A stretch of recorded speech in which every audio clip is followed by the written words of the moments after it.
N'hésitez pas à liker la vidéo si elle vous plaît et si vous êtes nouveau sur la chaîne, n'oubliez pas de vous abonner et d'activer la notification pour ne rater aucune de nos prochaines vidéos. On commence.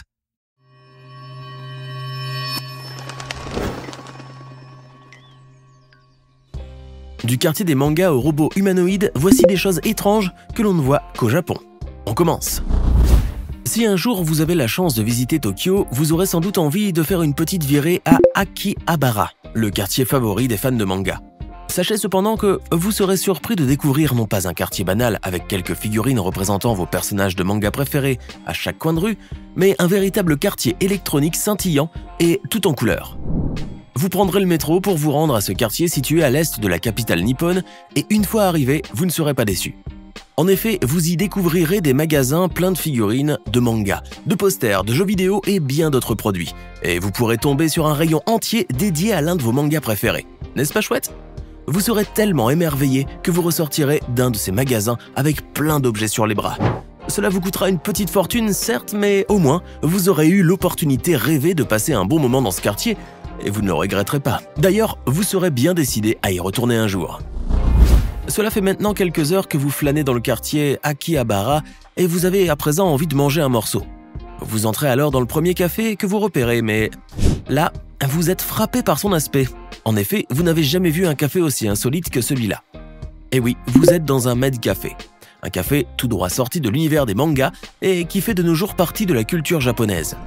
Vous payez votre entrée, puis vous prenez place, tandis qu'une charmante serveuse, ressemblant à un personnage de manga, se présente à vous. Au menu, boissons, animation et quelques photos. Cela vous va et quelques minutes plus tard, vous avez votre sandwich, et pas n'importe lequel. Dans ce Maid Café, on a pris soin de sculpter une jolie petite tête de lapin sur votre pain. Tout cela est très mignon. Mais cette expérience vous a coûté une belle somme car bien, s'installer dans un Maid Café pour consommer quelque chose et profiter des animations, ça coûte cher. Avouez toutefois que vous avez passé un agréable moment. D'ailleurs, vous garderez un très bon souvenir de cette magnifique expérience. Vous faites certainement partie des centaines de millions d'amoureux de jeux vidéo de ce monde. Et vous rêvez vous aussi d'avoir une immense salle pleine de jeux vidéo où vous pourrez jouer à votre guise tout le temps que vous voudrez. Eh bien, sachez que votre rêve n'est qu'une pure utopie. À moins que vous alliez au Japon pour le réaliser. Car au Japon, ces salles de jeux appelées salles d'arcade sont un symbole incontournable de la culture japonaise. D'ailleurs, si un jour vous allez au Japon, vous ne les manquerez pas. Naturellement, vous allez y entrer pour découvrir cet univers ludique et fascinant et vous y passerez certainement un agréable moment en jouant jusqu'à ne plus en pouvoir. Le vacarme qui y règne et le bruit des machines de jeu vont peut-être vous énerver un peu, mais vous allez vite vous y habituer. Ce qui est certain, c'est qu'au Japon, vous aurez vécu une expérience incroyable que vous voudrez certainement revivre encore et encore avant que les salles d'arcade ne disparaissent un jour. Une personne du nom de Patricia O'Connor qui se trouvait à Tokyo a voulu un jour se rendre dans un bar. Mais à son entrée, elle a été frappée par les barmaids musclés qui y servaient les clients. En effet, Patricia se trouvait dans une ancienne salle de fitness qui avait été depuis transformée en un bar tout en restant sur le thème du sport. Ceci dit, dans ce bar, les clients peuvent consommer une boisson protéinée avec des équipements de fitness tout autour d'eux, faire quelques exercices de musculation et même converser avec l'une des barmaids, autour du sport et des muscles, on suppose. Pendant qu'elle était présente dans ce bar insolite, Patricia n'a pas hésité à faire une vidéo qu'elle a publiée par la suite sur le réseau TikTok. Et bien sûr, sa vidéo n'a pas tardé à devenir virale. Mais qui dit popularité dit grande curiosité de la part des internautes qui ont visionné la vidéo de Patricia O'Connor. Si bien que celle-ci a dû faire une nouvelle vidéo avec beaucoup plus de détails. Un petit effort de plus que cette dame a néanmoins vite oublié face au succès de sa vidéo. Il faut dire aussi qu'elle-même a été frappée par ce concept inédit au Japon et qu'elle ne pourra jamais oublier cette expérience insolite. Au Japon, comme dans n'importe quel pays dans le monde, les écoliers sont généralement heureux à la rentrée des classes. Et à cette occasion, ils veulent toujours posséder des fournitures neuves, y compris un beau cartable. Sauf que le cartable des écoliers japonais ne ressemble pas à celui des écoliers des autres pays. En effet, au Japon, les enfants japonais utilisent le randosero, une sorte de sac à dos traditionnel à la forme rectangulaire fabriqué en cuir et très solide qui peut contenir les livres, un bento ainsi que tout ce dont l'enfant aura besoin. Lorsqu'ils vont à l'école, les écoliers japonais endossent leur randosero. Grâce à son design et à sa fabrication bien pensée, ils peuvent marcher en tout confort, tout en gardant bien l'équilibre ainsi qu'une bonne posture. Et oui, ce sac à dos a plein d'avantages, mais il présente tout de même un petit inconvénient, car les écoliers japonais se voient parfois contraints d'utiliser le même randosero durant toute la période scolaire primaire. Cela signifie qu'ils doivent garder le même sac pendant de nombreuses années, car les randoseru coûtent cher, voire très cher, et ils ne sont pas à la portée de toutes les familles. Malgré tout, les écoliers japonais n'y prêtent pas toujours attention, car pour eux, le randoseru fait partie de leur culture et constitue pour eux un objet symbolique. D'ailleurs, grâce à ce sac, la plupart des Japonais gardent de très bons souvenirs de leur période de scolarité. Imaginez que vous êtes dans une ville japonaise, à bord d'un taxi qui vient de s'arrêter à un feu rouge. Vous attendez avec impatience que le feu passe au vert, mais à votre grande surprise, vous remarquez que le feu est passé au bleu. Voilà qui est bien curieux. Cela vous a tellement frappé que vous en discutez le soir même avec votre guide, et pour votre plus grand plaisir, ce dernier détient la réponse.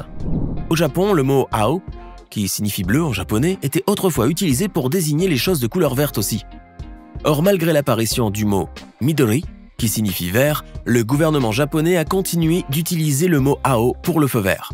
Alors pour éviter toute confusion dans l'esprit des Japonais, le gouvernement a décidé que le feu vert tende plus vers le bleu. Voilà donc ce qui explique la couleur du feu vert au Japon.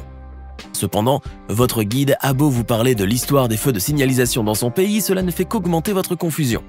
D'ailleurs, vous mettez un temps fou pour comprendre toute cette histoire, mais au moins, vous savez que les feux de signalisation au Japon n'ont rien d'anormal et que vous devez attendre que le feu passe au vert, non, au bleu, pour pouvoir traverser.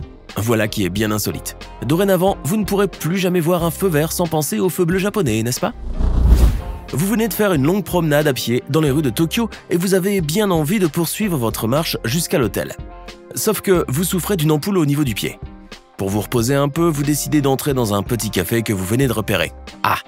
Vous voilà soulagé de vous asseoir et de reposer vos jambes tout en sirotant un bon thé. Mais vous regrettez immédiatement ce petit moment de plaisir, car vous venez de remarquer que vous êtes assis non loin d'un couple de hiboux. Mais qu'est-ce que font ces rapaces au beau milieu du café? Vous ne le saviez pas? Après les cafés à chiens et à chats, les cafés à hiboux sont devenus très à la mode à Tokyo au cours de ces 10 dernières années. Cependant, ils ne font pas l'unanimité de tous, car à vrai dire, ces oiseaux nocturnes devraient se trouver dans la forêt, et non pas dans un café. À votre grand désarroi, vous découvrez qu'il y en a d'autres dans les autres coins du café, en train de vous toiser du regard pendant que vous consommez votre boisson. On se calme. Ces hiboux n'ont pas l'air si méchants et a priori, ils ne sont pas là pour attaquer les clients. Vous terminez donc votre thé, un peu rapidement, et vous sortez très vite de ce café, soulagé de pouvoir échapper aux yeux chouettes de tous ces hiboux. Vous garderez un souvenir aigre-doux de cette petite pause, n'est-ce pas? Vous adorez chanter? Vous avez même eu envie à plusieurs reprises de faire du karaoké, mais vous n'en avez jamais eu le courage car vous êtes quelqu'un de très timide et surtout parce que vous avez peur de chanter faux devant tout le monde. Mais si vous êtes au Japon, je suis sûr que vous allez vous essayer au karaoké car dans ce pays, le karaoké est un loisir incontournable et une véritable culture. Saviez-vous qu'il existe au Japon des karaoké box, des cabines fermées où l'on dispose d'une machine à karaoké? Une fois à l'intérieur, vous chanterez à votre aise toutes les chansons qui vous passeront par la tête sans que personne ne vous entende chanter. Et voilà, vous perdrez peut-être un peu votre voix à force de chanter à plein poumon, mais au moins, vous aurez assouvi entièrement votre plaisir. Eh oui, si un jour vous essayez les karaoké box au Japon, vous vivrez sans aucun doute une belle expérience inoubliable. Cela fait 3 jours que vous êtes à Tokyo avec un ami et vous souhaiteriez passer votre 4e journée dans un jardin botanique.